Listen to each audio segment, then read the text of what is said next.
It was good to hear from him. It was. I've been wondering when it was coming. But this was tame in terms of, like, I didn't see him. Usually you see him. Yeah. These were just printed comments. This is just typical LaVar. This is along the lines of LiAngelo's going to play for the Lakers and get drafted, and all three of my boys are going to play for the Lakers. This was just a completely ridiculous statement. Obviously, he's not going to end up coaching the Lakers. But what I will say is this, getting to the serious issue, I do think Luke is in trouble. And even when Magic came out a day or two after the story leaked, he said he's not going to get fired unless something drastic happens. In the Western Conference, where right now only Dallas and Phoenix are bad. Like, it looks like everybody else is going to be competing for those 8 playoff spots. Even if we knock out Sacramento and Memphis, maybe because we don't think they'll be able to hang on. Right. That's still 11 teams competing for 8 spots. So if you fall back too much, that could be viewed as drastic. I think this next stretch is critical. 7 of their next 9 opponents, starting tonight with Minnesota, are under 500. Yep. Yeah. So you have to, if you're the Lakers, you're looking at this as a stretch of, okay, now let's make a push. Right. We should end this stretch over 500 in terms of our overall record.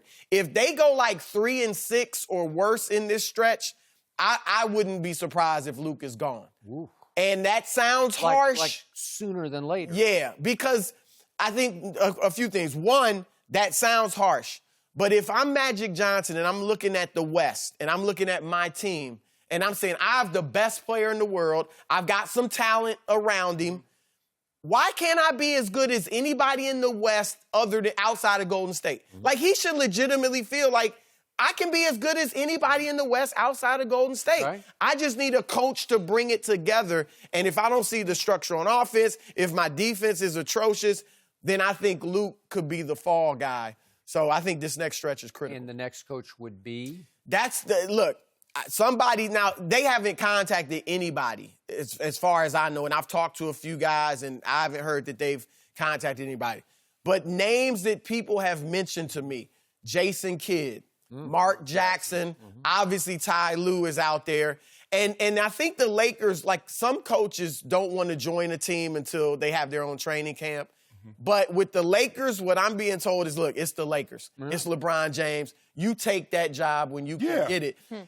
Jason Kidd, all these guys I mentioned, why they may make sense is because you have to have somebody who commands respect from LeBron. Right. LeBron looks at Jay Kidd like almost like a big brother. Yep. Mark Jackson, he has respect for his basketball knowledge. Rondo would, too. Ty Lue, obviously, they have the history. So that's why those names are out there. But, look, because they have 3 things they need to do this year that they want to do. We said it. Develop the young players, see who's a keeper with LeBron. Win now, meaning make the playoffs and make a little noise. And then create a culture that other free agents are going to want to play in. If other free agents, including Anthony Davis, or even though he's not a free agent but could be traded, if they look at the Lakers and say, what are they doing in the half court? Where's the defense? They're not going to want to come here. And so those are the things Magic and Pelinka are looking at. From what you and that's know, why I think he could be in trouble. Did LeBron love playing for Ty Lue? That's probably I don't know that LeBron. I don't know that LeBron had a problem. I know, and I don't know that this is a secret. LeBron's tough to coach even for a guy like Ty Lue, who he respects. Right. Ty Lue, or LeBron respects Ty Lue, but LeBron knows the game, is strong-minded, wants to do what he wants to do. So that's the challenge that any coach is going to have. Are you saying Ty Lue might not want to try this again?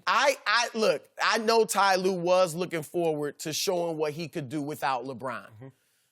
However, if he got the opportunity to coach LeBron again in this team, I think he would take it. I do. The question is, some people obviously it stressed him out. Yeah. I'd say. It knocked him out for a while. Health-wise would even take it. So the expectations. My reactions to LaVar's comments is that, I'm not surprised. Skip was like, I hadn't heard from him. But he makes some valid points. I think Luke's trying to play too many players. He's trying to appease too many people. You're playing these guys, and guys are stepping on each other's toes. The situation was crystallized when LeBron was suspended and B.I. was suspended. Right.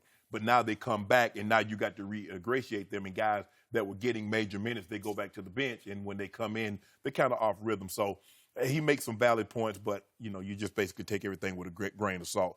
Luke Walton's seat is extremely hot because, and I think he probably had the teams that we thought were going to be good in the West gotten off to the starts that we thought they would have, he probably would have already been fired because had Houston been what we thought, Utah been what we thought, the Pelicans, we're looking at a whole different ball game. But because all of these teams got off to slow starts, the Lakers like, hey, we're good. But Magic said, okay, it's 10 games.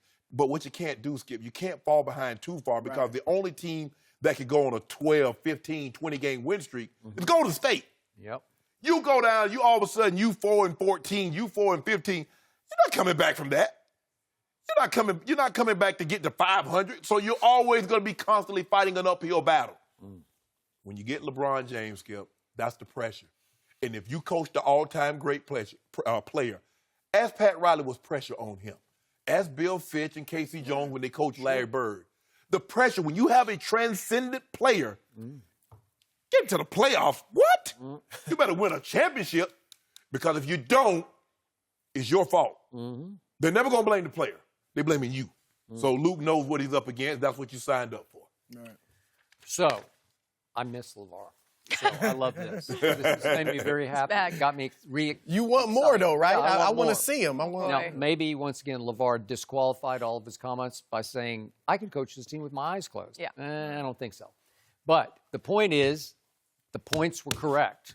And I've been saying the same thing. You've been saying the same thing. I'm pretty sure you're on the same page that, what are you doing? Why do you play Rondo more than Lonzo? It's just wrong. It's not where you're headed for the short term or the long term, to me. And again, he loves his son, maybe to a fault, but he keeps saying Lonzo is very special. I believe that.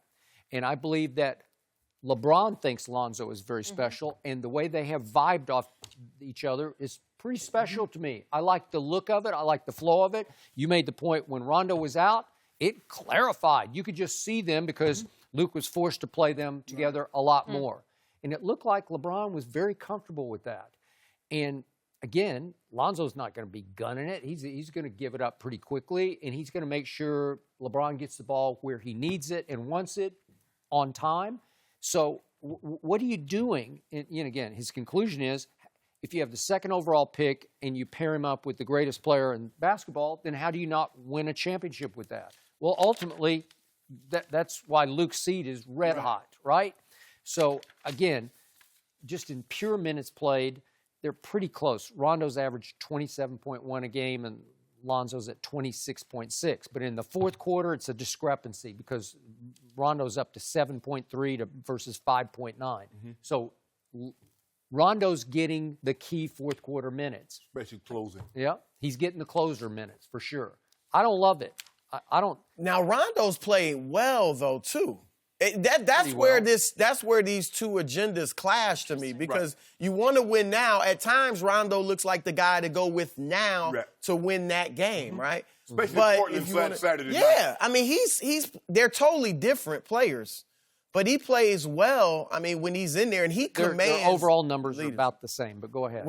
But I mean he's getting just the way he runs the team. Yep. Like he runs that team well. You can see even players are listening to him. Some people wonder, will he and LeBron ultimately clash? Rondo and LeBron, because Rondo is a leader of that team. He clashed with Wade and Jimmy Butler in Chicago. Pierce, Garnett. Right. But he runs the team well. But to your point, going forward, Lonzo's your guy of the future. Right.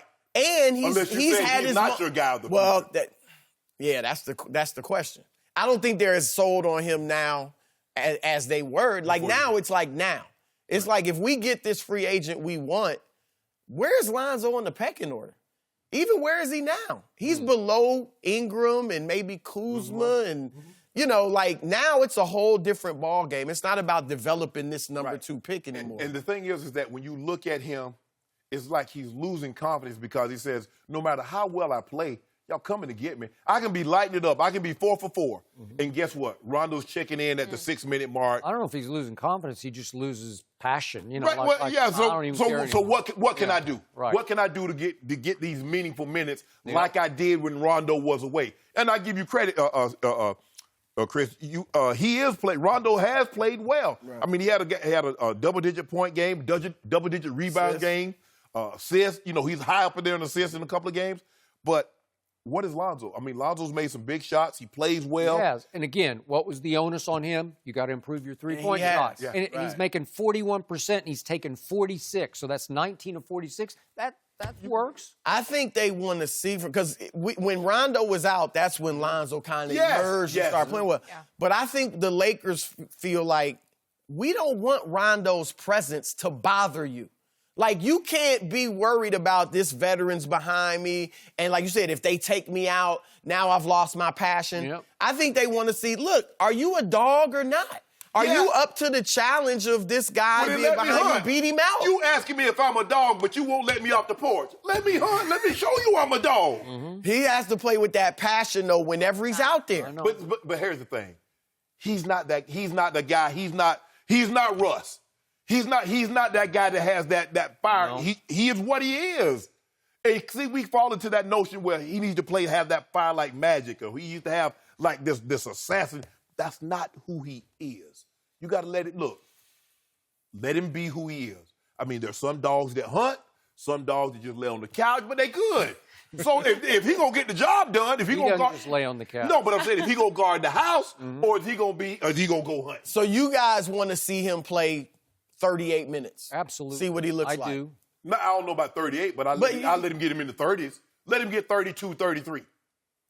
I think it might be worth an experiment. LaVar's saying your two mainstays should be LeBron and Lonzo, and the others should rotate in around. You believe that? I'm good with that. I like Lonzo like you, but I don't know that he's the second best player on the team. Yeah, I think Magic thinks Kuzma and B.I. should be in that after LeBron rotation. And then somewhere they're going to, fill in with Lonzo. Yeah, that's how I think they're thinking, too. You got your LaVar. I mean, you watch the games. What do they tell you about the substitution pattern?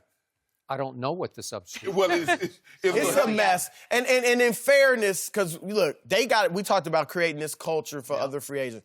In fairness, the culture isn't always created by the coach. Right. Yep. It's created by the front office. So Magic should really be the one, and obviously LeBron's going to have a say about the culture, but Magic has to be the one to create the culture. So he bears some blame, too. If it looks all crazy and where are we going? Who is it, Lonzo? Is it Rondo? Yeah. What about old Lancelot? You know, old Lancelot getting there starting. It's the same thing, right? He's playing well. This is what I know. When I see him grab the ball like this here and start doing, I say, okay, some bull job about to come. Some bull job about to happen. Maybe some good bull job. It might be good. You know when he get the ball like this. Oh, my gosh. Not a good sign. Chris, thank you for joining us. It's crazy.